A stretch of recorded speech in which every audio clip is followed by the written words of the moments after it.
den dia midang te ading in te ta lim pha kai zo dia midang te tung ai na lakya in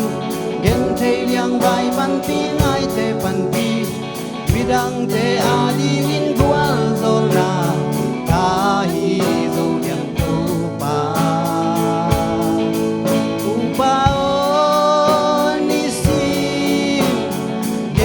sing cross quain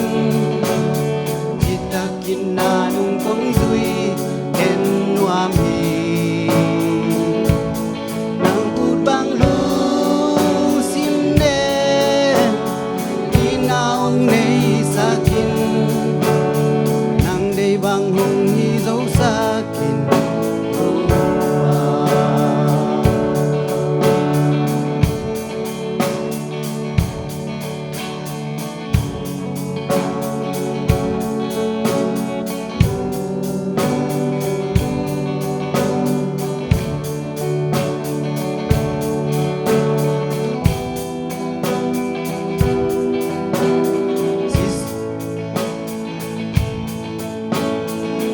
san man pha to le sa ta sa te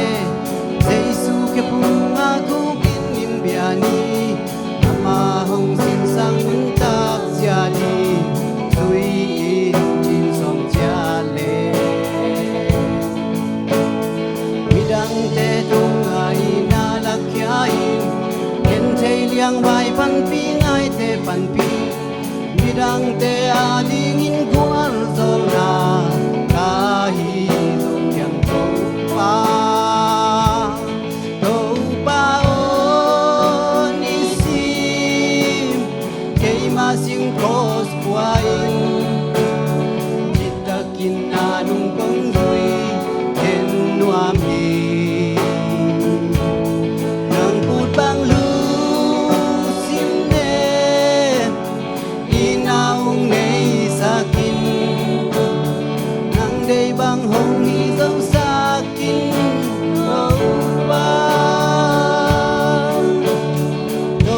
pa o ni sim kay ma sing cross quain kita kinanung kong zui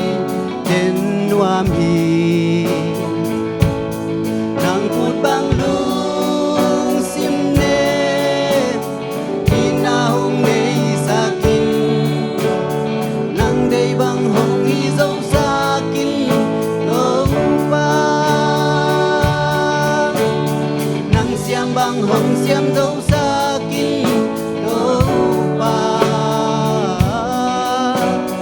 nang hoi bang hong hoi zo sakin lo pa